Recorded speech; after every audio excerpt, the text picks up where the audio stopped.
आपका यूनिक प्रज्ञान यूट्यूब परिवार में हार्दिक स्वागत है, वंदन है, अभिनंदन है। प्यारे साथियों, अगर आप टीएसटी पीएचडी जैसी प्रोक्त ILT grade UGC net JRF आदि विभिन्न प्रतियोगी परीक्षाओं की तैयारी कर रहे हैं तो आपके लिए अध्ययन श्रृंखला होने वाली है काफी महत्वपूर्ण, क्योंकि आज के इस वीडियो में करने वाले हैं हम लोग काफी शास्त्र से संबंधित उन महत्वपूर्ण 50-60 प्रश्नों का अवलोकन जो परीक्षा की दृष्टि से काफी इंपॉर्टेंट प्रश्न है। साथियों, तो आज की इस पाठचर्या को प्रारंभ करें इससे पूर्व अगर वीडियो को पहली बार देख रहे हैं तो चैनल पर नए हैं तो कृपया चैनल को सब्सक्राइब, वीडियो को लाइक और शेयर करना बिल्कुल ना भूलें, क्योंकि आपके लाइक शेयर सब्सक्रिप्शन से हमको मिलता है पुनर्वलन प्रतिदिन ऐसी ही पाठचर्या लाने के लिए। तो साथियों, आज की पाठचर्या को हम बिना समय गंवाए प्रारंभ करना चाहेंगे और देखेंगे प्रैक्टिस सेट का पहला प्रश्न। छंद के भेद माने जाते हैं। छंद के भेद कितने माने जाते हैं? और उत्तर में आपने सेलेक्ट कर लिया विकल्प ग 2 भेद, तो राइट आंसर है आपका वर्णिक और मात्रिक। अगला प्रश्न है कि दोहा किस प्रकार का मात्रिक छंद है, इसका आपको जवाब बताना है। दोहा किस प्रकार का मात्रिक छंद है, इसका आपको जवाब बताना है। और इस प्रश्न का जवाब आपने अगर चयनित किया विकल्प ग अर्ध तत्सम, तो बिल्कुल सही जवाब के साथ हैं आप। अगला प्रश्न, त्र्यक्षरी सूत्र के निर्माता कौन माने जाते हैं? तो त्र्यक्षरी सूत्र के निर्माता माने जाते हैं भरत मुनि, विकल्प ख इसका राइट आंसर है। अगला प्रश्न है कि छंदों के आदि प्रणेता कौन माने जाते हैं?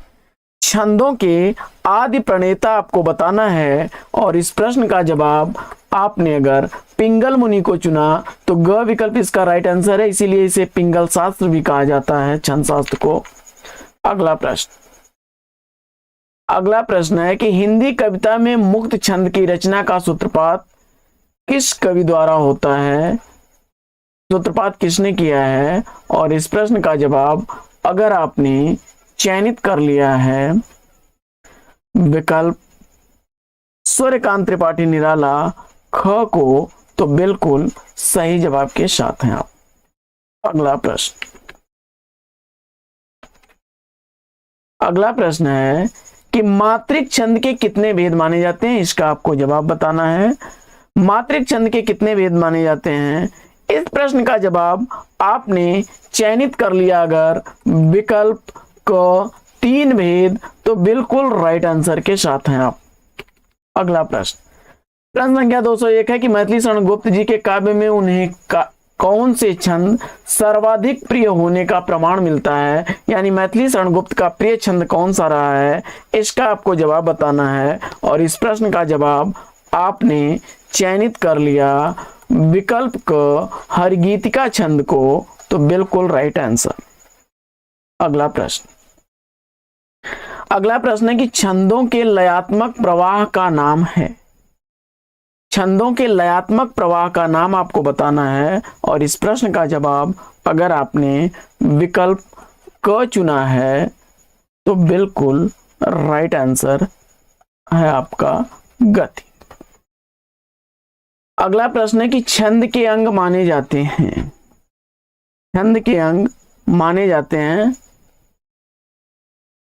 तो छंद का अंग इसमें से कौन सा माना जाता है, इसका आपको जवाब बताना है।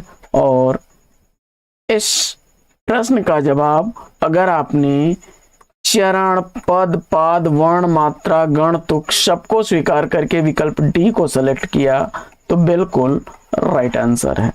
क ख ग तीनों ही विकल्प इसके सही हैं। अगला प्रश्न है कि वर्णिक छंदों की गणना का आधार क्या होता है? तो जैसा कि आपको पता है साथियों, वर्णिक यानी वर्ण से, और आपने विकल्प ग का चयन कर लिया तो बिल्कुल सही जवाब। अगला प्रश्न है कि गण में वर्णों की संख्या मानी जाती है। तो गण में वर्णों की संख्या 3 होती है, विकल्प जैसे यमाता, राजभान, सलगा। सूत्र होता है यगण, मगण, तगण, रगण, जगण, भगण, नगण, सगण। तो बढ़ते हैं आगे और अगला प्रश्न है कि मात्रिक छंदों की गणना का आधार क्या है। तो मात्रिक छंदों की गणना का आधार आपने चयनित कर लिया विकल्प क मात्रा, तो बिल्कुल सही जवाब। अगला प्रश्न, किस छंद में द्वितीय व चतुर्वर्ण के अंत में तुक नहीं मिलता है। इस प्रश्न का जवाब अगर आपने चयनित कर लिया विकल्प क, तो बिल्कुल सही जवाब। अगला प्रश्न है कि दशाक्षर में कौन सा वर्ण आता है, और इस प्रश्न का जवाब आपने लगा सेलेक्ट कर लिया, तो बिल्कुल राइट आंसर है विकल्प ख। अगला प्रश्न, कुंडलियां 6 चरण वाले छंद को कहते हैं जिसके प्रत्येक चरण में कितनी मात्राएं होती हैं। तो कुंडलियां के प्रत्येक चरण में मात्राओं की संख्या अगर आपने 24 सिलेक्ट किया, तो बिल्कुल सही जवाब विकल्प ग। अगला प्रश्न है कि अक्षर या स्वर मैत्री का दूसरा नाम क्या है, और इस प्रश्न का जवाब आपने चयनित कर लिया विकल्प घ तुक को, तो सही उत्तर के साथ है। अगला प्रश्न है कि छंद में गणों की संख्या कितनी मानी जाती है। तो छंद में गणों की संख्या मानी जाती है 8, विकल्प क इसका सही जवाब। अगला प्रश्न है कि छंद की प्रत्येक पंक्ति को क्या कहते हैं। तो छंद की प्रत्येक पंक्ति जो होती है वह पाद या चरण कहलाती है, विकल्प ग इसका राइट आंसर है। अगला प्रश्न, निज भाषा उन्नति है सब उन्नति को मूल, बिन निज भाषा ज्ञान के मिटे नहीं को सूल।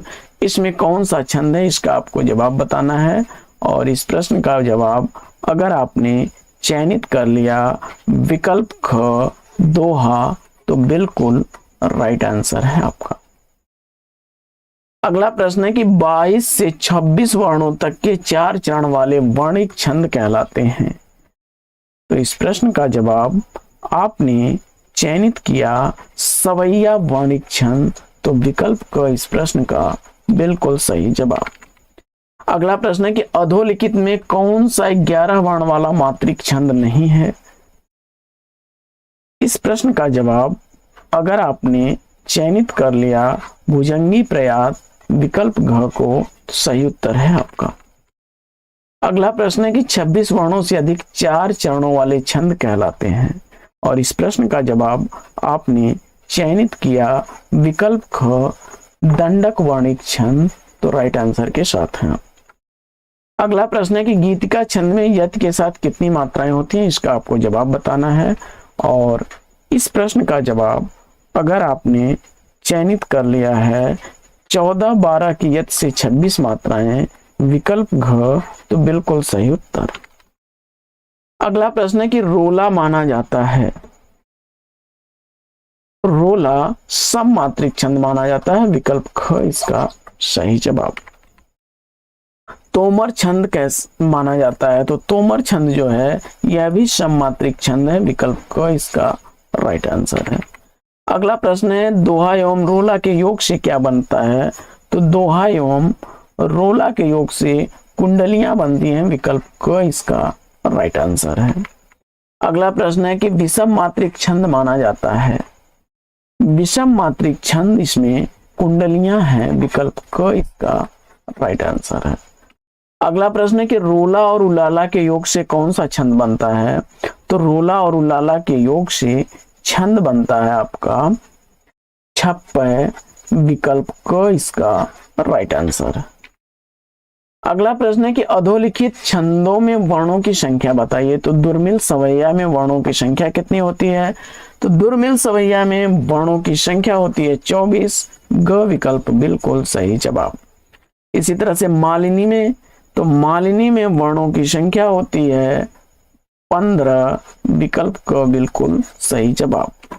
अगला प्रश्न है कि बसंत तिलका में, तो बसंत तिलका में वर्णों की संख्या होती है 14, विकल्प क राइट आंसर है। अगला प्रश्न है कि द्रुत विलंबित में कितने वर्ण होते हैं, और इस प्रश्न का जवाब आपने 12 वर्ण चुना, तो विकल्प का बिल्कुल सही जवाब। अगला प्रश्न है, शार्दूल व क्रीडित में आपने अगर चयनित कर लिया है 19 वर्ण, तो बिल्कुल सही जवाब। शिखरणी में आपने चयनित कर लिया विकल्प घ 17 वर्ण, तो राइट आंसर है आपका। आगे प्रश्न संख्या 29 से 37 तक के लिए, 229 से 237 तक के लिए निर्देश दिए गए हैं। अधोलिखित पंक्तियों में मात्रिक छंद कौन सा है, इसका आपको जवाब बताना है। और अन्याय सहकर चुप बैठ रहना यह महादुष्कर्म है, न्यायार्थ अपने बंधु को भी दंड देना धर्म है। तो इसमें आपको कौन सा मात्रिक छंद है, इसका आपको जवाब बताना है। हर गीत का छंद अगर आपने विकल्प ख चुना, सही जवाब के साथ है। अगला प्रश्न है कि मूर्छा लौटा तब नाहर को आगे बढ़े पिथौरा राय, 900 हाथ इनके हल्का में इकले घिरे कनौजी राय। इसमें कौन सा छंद है, और आपने सेलेक्ट कर लिया है विकल्प ग आल्हा, तो बिल्कुल सही जवाब। अगला प्रश्न है कि साधु भक्तों में सुयोगी संयमी बढ़ने लगे, सभ्यता की सीढ़ियों पर सूरमा चढ़ने लगे। और इस प्रश्न का जवाब अगर आपने गीत का छंद चुना, तो विकल्प का बिल्कुल सही जवाब। अगला प्रश्न है कि हम जिधर कान देते उधर सुन पड़ता हमको वहीं, जय जय भारतवासी कृति जय जय भारत की मही। और इस प्रश्न का जवाब अगर आपने चयनित कर लिया विकल्प ख उलाला, तो बिल्कुल राइट आंसर। अगला प्रश्न है कि चंपक हरवा अंग मिली अधिक सुहाय, जानी परस यही अरे जब कुंभिलाय। और इस प्रश्न का जवाब अगर आपने विकल्प घ बरवे चुना है, तो राइट आंसर के साथ है। अगला प्रश्न है कि न उज्ज्वल जलधार हार हीरक सी हित सोहती, बिच बिच छहरती बूंद मध्य मुक्ता मणि मोहत। इसमें आपने अगर चयनित कर लिया है विकल्प रोला को, तो ग विकल्प इसका राइट आंसर है। अगला प्रश्न है कि रहीमन पुत्री श्याम मनहु जलज मधुकर लसय, केंधौ सालिक ग्राम रूपे के अर्घा धरे।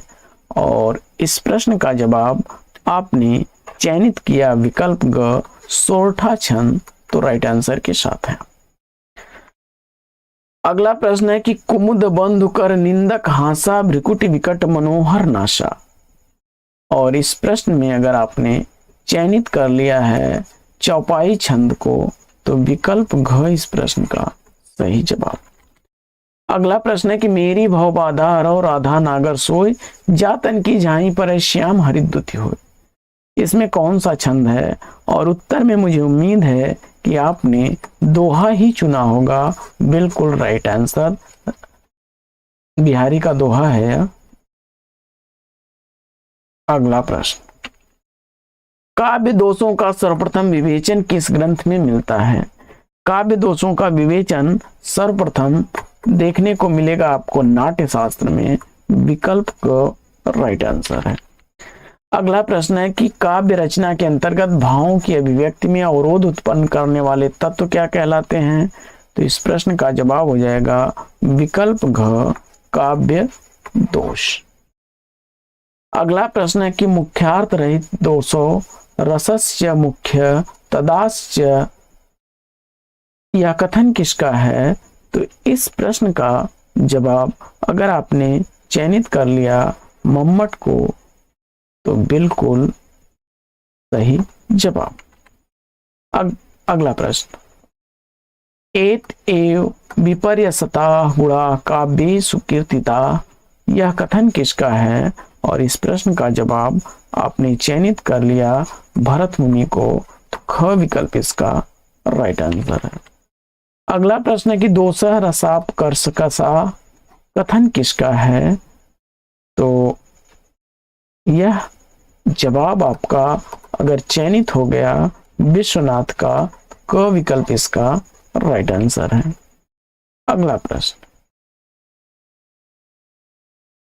गुण विपर्यात्मनो दोषा यह कथन किसका है? तो जवाब हो जाएगा रुय्यक का। अगला प्रश्न है कि मम्मट ने काव्य प्रकाश में कितने प्रकार के दोष माने हैं? तो आचार्य मम्मट के अनुसार,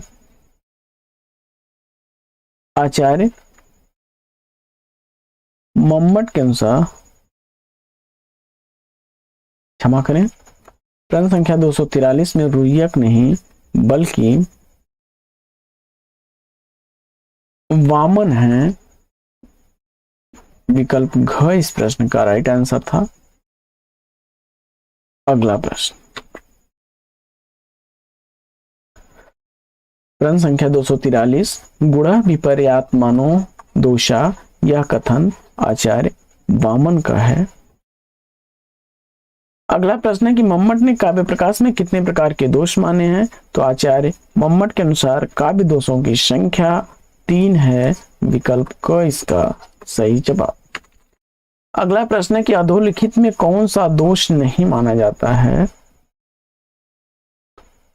और जवाब में आपने संदिग्ध दोष विकल्प घ को चुना, तो राइट आंसर है। अगला प्रश्न है कि अधोलिखित में कौन वाक्य दोष नहीं माना जाता है? तो इसमें श्रुति कटुत्व दोष, विकल्प घ इसका राइट आंसर है। अगला प्रश्न है 46 से 56 तक के लिए निर्देश दिए गए हैं कि काव्य दोष आपको बताना है। दी गई पंक्तियों में, अधोलिखित पंक्तियों में काव्य दोष बताइए। तो के ही कारण कामिनी लिख्यो शिव मूर्ति निजगे निजगे, इसमें कौन सा काव्य दोष है? और इस प्रश्न का जवाब आपने संदिग्ध दोष विकल्प क चुना, तो राइट आंसर है। अगला प्रश्न है मार से बचाओ ना थाई हूं शरण में, और इसमें आपने संदिग्ध काव्य दोष चुना, तो बिल्कुल राइट आंसर है। अगला प्रश्न, अली पास पौड़ी भले मोह किन पौढ़न देत,